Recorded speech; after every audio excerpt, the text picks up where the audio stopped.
Ya, selamat berjumpa kembali di dalam ruang kita, ruang bersama di mana kita bisa berbicara tentang apa saja dalam kehidupan di sekitar kita.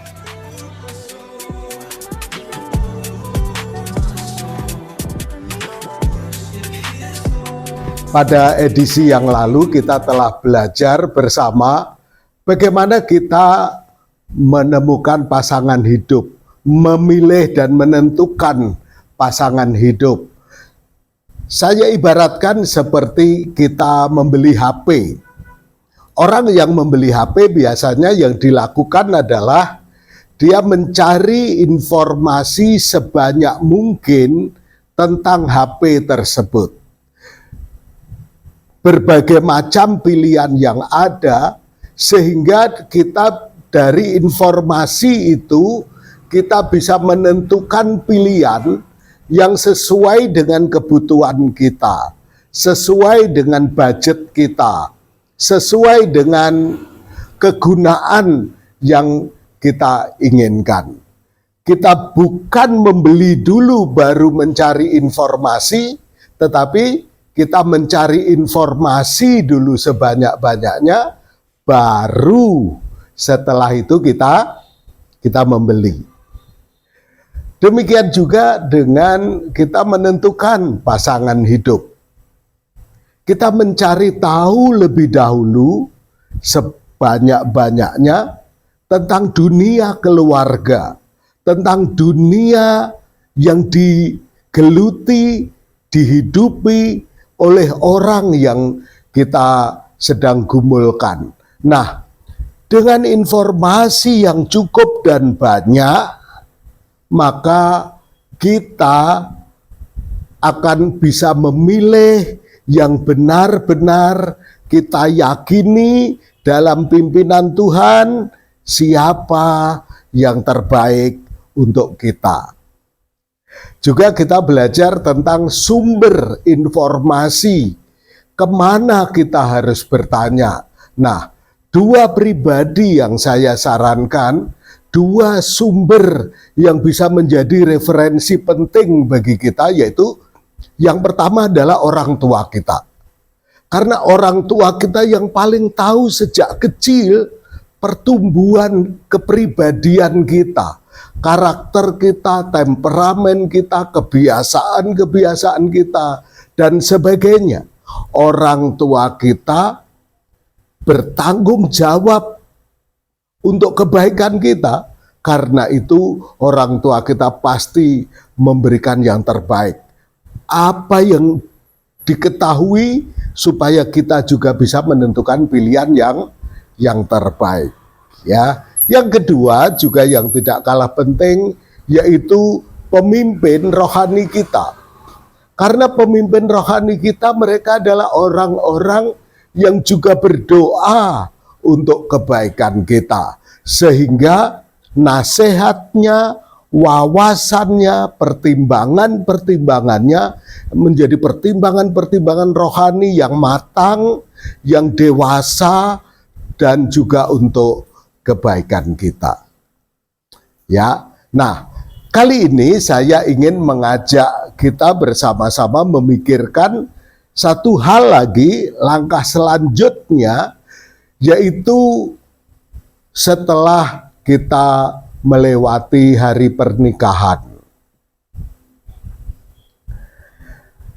Seandainya atau saya umpamakan saya membeli mobil, maka pada waktu saya membeli mobil, saya akan mendapat seperangkat buku manual penggunaan mobil itu, maupun ada bagian tertentu buku itu berguna untuk namanya after sale service, untuk layanan setelah kita membeli. Misal contoh, berapa kilometer kita harus datang lagi ke authorized-nya, ke tempat penjualan bengkel resminya, supaya kita mendapatkan servis berkala, servis setelah kita pembelian.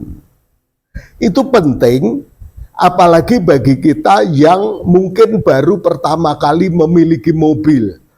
Maka pengalaman kita menggunakan mobil tersebut memunculkan banyak pertanyaan. Nah, pada waktu konsultasi itu kita bisa menanyakan berbagai macam hal yang kita alami berkenaan dengan mobil tersebut. Nah, demikian juga dengan pernikahan. Setelah seseorang menikah, diberkati, maka saat itulah mereka berdua memulai praktek menjalani hidup bersama yang sesungguhnya. Kemarin-kemarin memang mereka sudah menjalin hubungan, mereka berpacaran, mereka saling mengenal, mereka melakukan berbagai kegiatan bersama. Tetapi yang paling real adalah setelah menikah. Nah, sebelum menikah,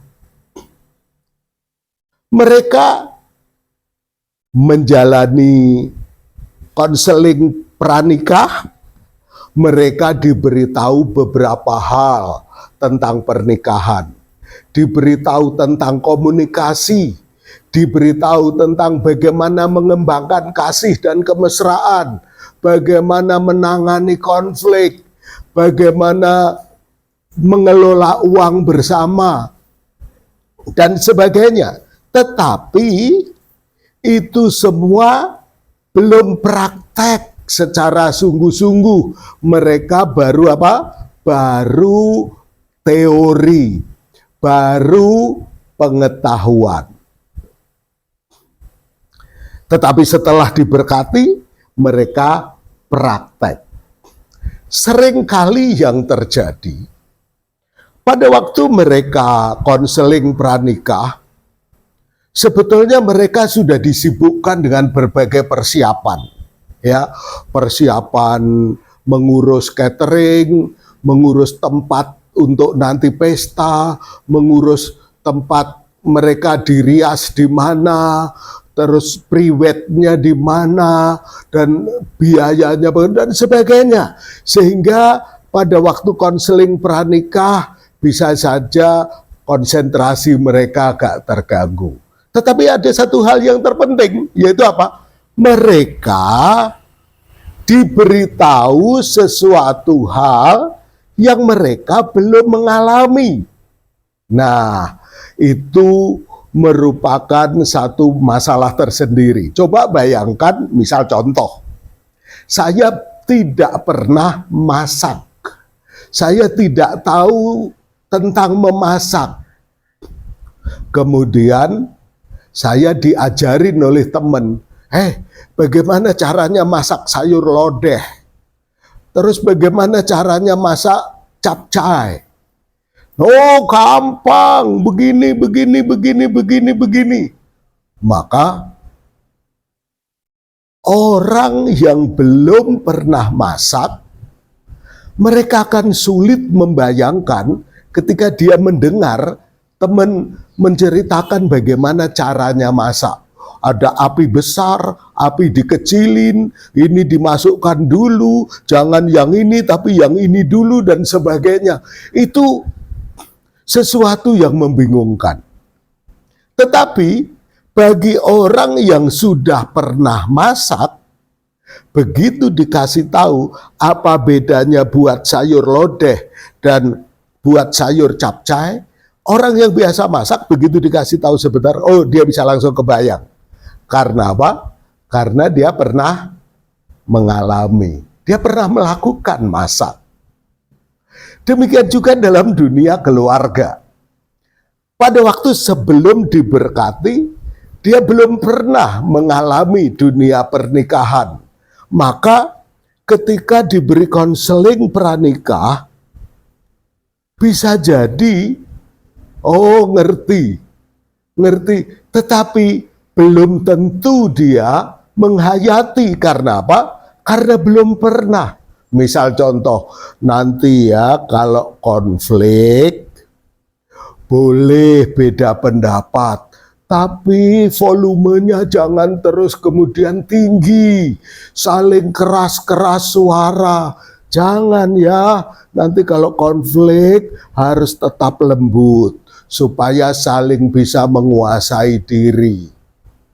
Aduh, gampangnya, gampangnya nasihatnya, kalau konflik jangan volumenya tinggi. Dan karena kita selama ini oke-oke aja dan kita oh ya nggak masalah gitu. Tapi begitu kita konflik, setelah nanti menikah kita bisa mengalami oh betapa sulitnya mengendalikan diri, mengendalikan emosi, mengendalikan cara berbicara kita. Betul?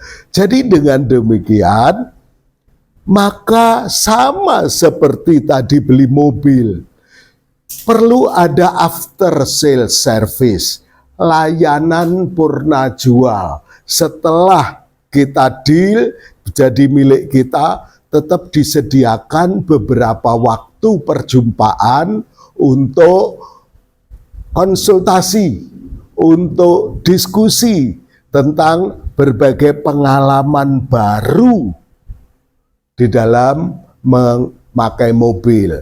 Demikian juga dalam pernikahan. Penting sekali kita setelah menikah, setelah deal, setelah diberkati, kita menemukan orang-orang yang sudah berpengalaman, yang diberi hikmat di dalam pernikahan untuk memberikan masukan kepada kita, untuk memberikan hikmat, nasihat kepada kita, hal-hal tentang dunia pernikahan. Seringkali yang saya lihat, setiap keluarga punya hikmat sendiri-sendiri, punya teknik, strategi, trik sendiri-sendiri dalam menyiasati kehidupan ini. Karena masing-masing punya pengalaman, punya kekuatan yang berbeda-beda.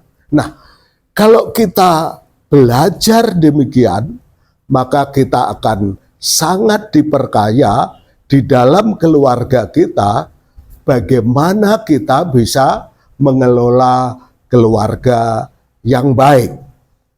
Nah, jadi sekarang bagaimana kita setelah memasuki dunia pernikahan? Saya menyarankan untuk kita terus bertumbuh dalam keluarga kita, dunia pernikahan kita, bertumbuh dari banyak sumber yang bisa dipercaya. Kita setelah menikah bukan berarti konseling sudah selesai, maka kita sudah selesai. Tidak. Ada banyak kita perlu belajar. Dan kita bersyukur sekarang tersedia banyak sumber informasi tentang keluarga. Hadirlah dalam seminar-seminar keluarga. Hadirlah dalam kumpulan-kumpulan di mana di situ terdapat beberapa keluarga-keluarga muda yang memiliki pergumulan yang sama, tantangan yang sama, tantangan dunia pekerjaan yang baru digeluti, dunia kerja yang baru digeluti, nanti dunia anak yang baru juga, dan sebagainya. Dengan demikian, kita punya teman-teman bertumbuh bersama. Ada bagus juga kalau gereja memfasilitasi ini, yaitu pertemuan-pertemuan untuk keluarga-keluarga muda. Sehingga mereka ada tempat untuk sharing. Karena ini baru dialami, ini baru dijalani. Sehingga kalau ada, itu akan sangat menolong. Entahkah itu dalam bentuk sel group, ada sel group untuk keluarga muda, atau memang gereja juga mengadakan proses pembelajaran seperti seminar atau workshop atau apa, diskusi, forum diskusi, sehingga kita bisa diperkaya lewat hal tersebut. Gereja memang melihat ada kebutuhan dan gereja memfasilitasi. Memang gereja sudah memberikan konseling pranikah, tetapi juga forum untuk setelah pemberkatan nikah.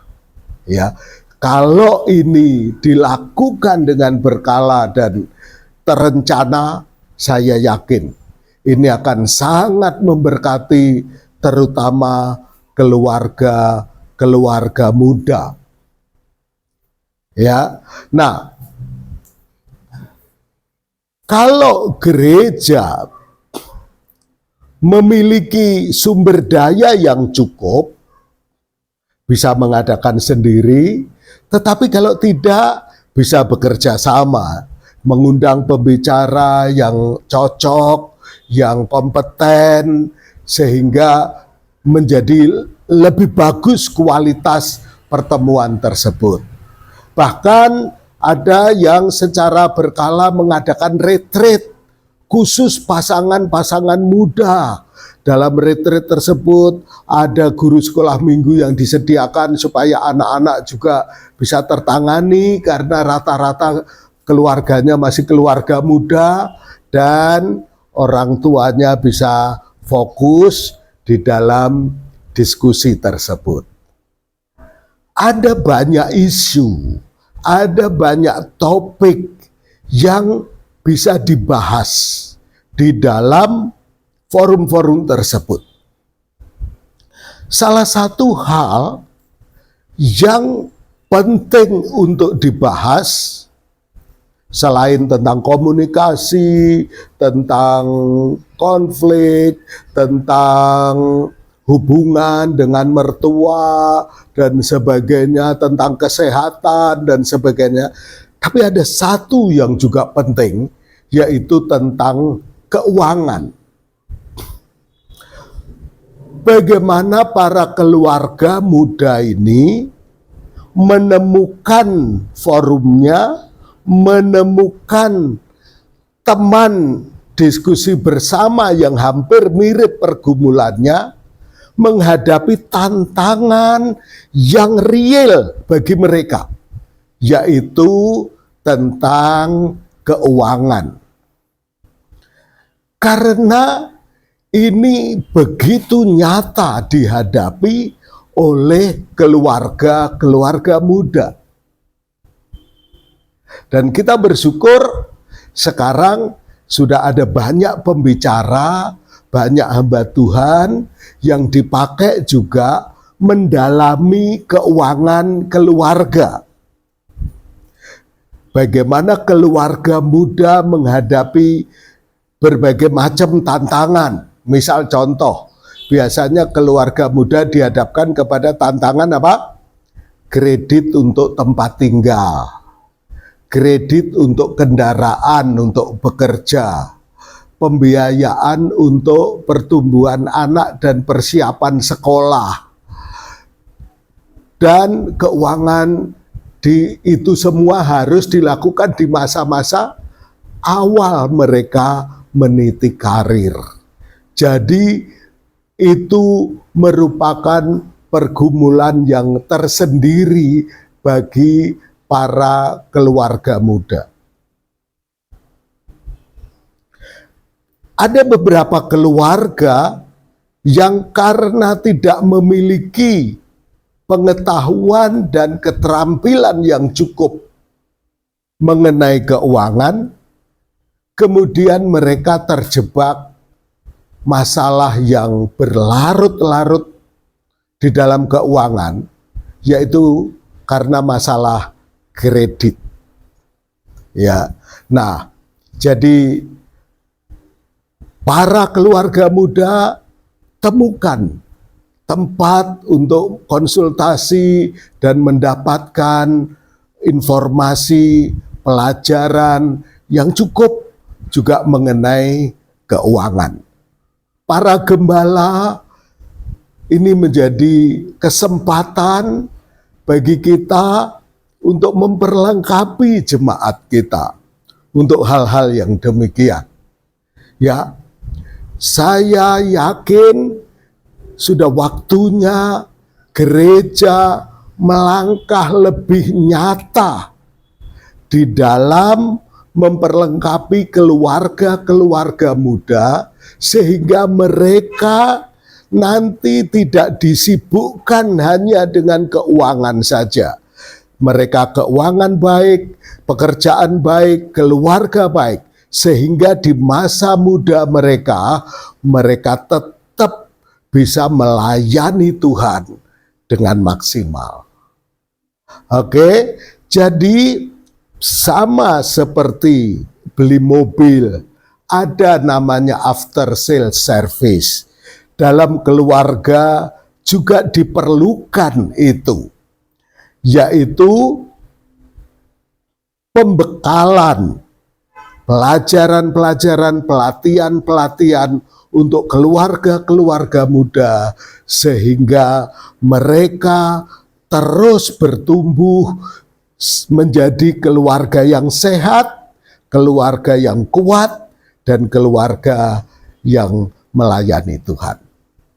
Oke, Tuhan memberkati kita semua. Shalom.